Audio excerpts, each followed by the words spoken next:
jabhadda TPLF ayaa sheegtay in qasaarihii ugu xooganaa ay u geysatay ciidanka militariga ee dalka Itoobiya waxaana ay tilmaameen inay haystaan awood ciidan oo aad u baahsan taasoo ay kaga hortagi karaan sidii hadalka u dhigeen awood kasta oo isku dayda in ay muquniso waxaana la ogaaday jabhadda TPLF hubka ay ku wareejisay dawladda Itoobiya markii wada hadalladu ay dhaceen sanadkii 2022 inay ahaayeen hub duugoobay kii casriga ahaana ay qasadeen kaasoo hadda isticmaalayaan haddaba sidee lagu ogaaday hubka ay TPLF hadda isticmaalayso inay qarsatay xilligii wada hadalka Pretoria farqayn arintaasi ku saabsan ayaan idin soo gudbinaya iyo madaxweynihii hore ee deegaanka Tigreeda oo si weyn kaga hadlay xaaladda colaadeed ee ka taagan gobolka Tigreeda koorse intii aan idin soo gudbin xogahaasi waxaan ka dalbanaynaa inaad ugu soo biirtaan oo qayb ka noqotaan saaxiibada ku xiran channelkaygan si aad u heshaan wararka iyo warbixinada aynu halkaan ku baahino mahadsanideen jabhadda TPLF ayaa bayaan ay soo saartay waxa ay ku sheegtay in qasaarihii ugu xooganaa ay u geysatay ciidanka militariga dalka Itoobiya dagaaladii ugu dambeeyay ee ka dhacay waqooyiga dalka Itoobiya jabhaddu waxay sheegtay in ciidanka militariga dalka Itoobiya goobihii lagu dagaalamay ay kala kulmeen qasaare aad u baahsan kaasoo ay sheegeen inuu ka soo wajahay dhanka ciidanka xogaga jabhadda TPLF ee ka dagaalamaya waqooyiga dalka Itoobiya waxaana goobihii ugu dambeeyay ee lagu dagaalamay ay sheegeen in ciidanka militariga ee dalka Itoobiya uu ka soo gaaray qasaare baahsan inkastoo aysan ilaa waqti xaadirkan si rasmi ah u sheegin qasaaraha rasmiga ah ee ciidanka militariga dalka Itoobiya soo gaaray oo ay xaqiijiyeen haddana waxa ay sheegeen in qasaaraha jabhadda TPLF ay u geysatay ciidanka militariga dalka Itoobiya uu yahay midkii ugu xooganaa oo muddooyinkan aan ku dhicin ciidanka militariga ee dalka Itoobiya jabhaddu ayadoo hadalkaas soo sheegtay ayaa waxa uu sheegay safiirka u fadhiya Itoobiya dalka Kenya in ay haysato waa jabhadda TPLF ay haysato hub casri ah kaasoo ay qasadeen markii wada hadallada Pretoria sanadkii 2022 labada dhinac ay dhex mariyeen wada hadalladaasi oo lagu soo gabagabeeyay xiisadii colaadeed ee indhowra ka dhex taagneed ciidanka militariga dalka Itoobiya iyo jabhadda TPLF Bajar Dabale safiirka dalka Itoobiya u fadhiya dalka Kenya oo wareysi bixiyay ayaa sheegay in jabhadda TPLF ay qasatay hub aad u tiro badan kii hore ay wada hadalladu markii ay socdeen ay soo dhiibeen oo ahaa sidoo hadalka u dhigay hub duugoobay oo ay ku qaldayeen ama ay ku qaldayeen dhaxdhaxaadiyaasha labada dhinac hubkii ayay wuxuu sheegay in dib hadda u isticmaalayaan waa midkii ay qasadeen ay kala hortagayaan ciidanka militariga ee dalka Itoobiya taasi oo tilmaamay inay tahay qatar aad weyn oo iminka gobolka Geeska Afrika oo wajahayo iyo gudaha dalka Itoobiya iyo guud ahaan dalkaasi Itoobiya jabhadda TPLF waxa la sheegay sidoo kale inay heshay diyaarado drone ah kuwaasi oo ay soo kaga soo qaadaysay goobaha ay ku sugan yihiin ciidanka militariga dalka Itoobiya lama xaqiijin diyaaradaha drone-ka ah ay isticmaaleen jabhadda TPLF inay qayb ka yihiin hubka uu sheegay Bajar Dabale mid inay qarsadeen oo hadda dib u ila soo baxeen laakiin hubkaasi waxa la sheegay amaba diyaaradahaasi waxa la tibaaxay inay yihiin kuwa casri ah kuwaasi oo laga arkay sawirradii ay ka qaadeen goobaha ay ku sugan yihiin ciidanka militariga ee dalka Itoobiya kuwaasi oo si weyn u saameeyay ciidanka militariga dalka Itoobiya istiraatiijiyadii dagaal oo ay degsadeen taasna waxa ay sababtay in ciidanka militariga dalka Itoobiya sida ay sheegayaan qubaradu ay qasaaraha ugu xoogan kala kulmaan dagaalka sida ay carabaabtaba jabhadda TPLF وصحافات ka soo baxana ay ku sheegtay waxaana u muuqata arrintaani in jabhadda TPLF ay haysato awood ciidan oo aad u baahsan taasi oo ka weyn inta la qiyaasi karaayo ayadoo falaqayaashu badankood ay sheegayaan in jabhadda TPLF awood ahaan markii la yiraahdo aysan u dhigmin ciidanka militariga dalka Itoobiya laakiin ay ku dagaalamayaan deegaanka oo yaqaanaan iyo sidoo kale dadka deegaanka Tigreeda oo ka soo horjeeda maamulka dalka Itoobiya uu hogaamiyo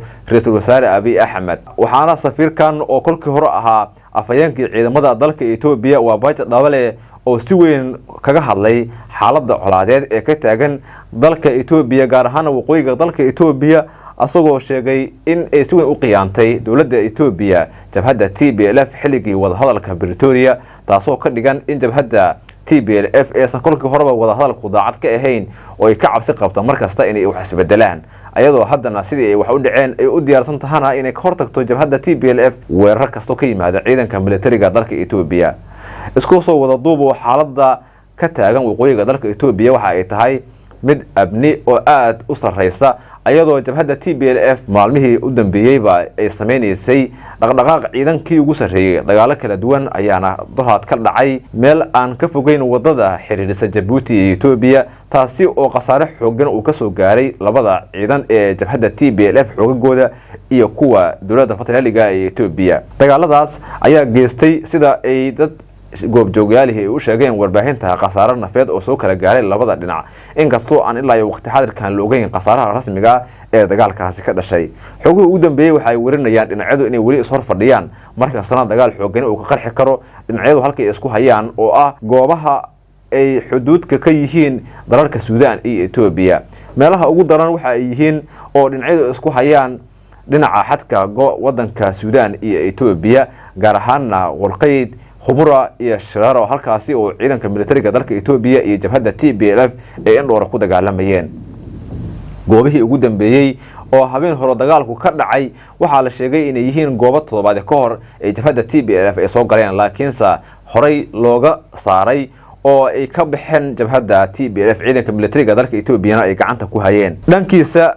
madaxii hore ee deegaanka Tigreeda Getachew Reda ayaa si weyn kaga hadlay xaaladda colaadeed ee ka taagan waqooyiga dalka Ethiopia waxaana uu si weyn u eedeeyay dowladda Eritrea waxaana uu sheegay in madaxweynaha dalka Eritrea siyaasi Afwerki uu rabo in waqooyiga dalka Ethiopia uu ka dhigto aag difaac oo sidoo kale doonayo in aysan nabadda dalka Ethiopia aysan sii jarin Getachew Reda ayaa waxa uu tibaaxay in dowladda Eritrea ay si weyn u faragelinayso dowladda Ethiopia waqooyiga dalka Ethiopia ay dhaqdhaqaaq weyn ay ku leedahay waxaana uu sheegay dagaal ka qarxa mandaqada geeska Afrika dagaalka dhex qarxa dalalka Ethiopia iyo sidoo kale Eritrea oo si weyn u saameyn karayo mandaqada geeska Afrika Getachew Reda ayaa waxa uu sidoo kale dadweynaha ku sugan waqooyiga dalka Ethiopia ugu baaqay in aan lagu kor dagaalamin oo aysan ogolaanin in dagaal weyn oo korkooda ka qarxo kaasi ay wataan siyaasiyiin doonaya dana siyaasadeed in ay ka fushadaan waqooyiga dalka Ethiopia waxaana uu carabaabay in dagaal kasta oo ka qarxa waqooyiga dalka Ethiopia oo saameynayo bulshada kaasi oo aan dani ugu jirin dadka waqooyiga dalka Ethiopia ku nool ee Tigreega Getachew Reda ayaa sidoo kale xukuumadda Ra'iisul Wasaare Abiy Ahmed ugu baaqay in ay isxakamayso ilaa xad intii xal laga gaarayo oo dagaalada labada dhinac u dhaxeeya ay qabubayaan waxaana uu sheegay in dowladda Ethiopia ay laga maarmaan tahay in ay isdejiso wada hadalka labada dhinac intii laga helayo oo dagaalka la soo gabagabeynayo Getachew Reda ayaana u muuqda inuu u arko dagaalkaas hadii Eritrea waa Ethiopia ay si toos ah u gasho inuu ka sii diri karo xaaladuna ay isku bedeli karto gacan ka hadal toos ah oo dhaxmara Eritrea waa Ethiopia iyo sidoo kale jabhadda TPLF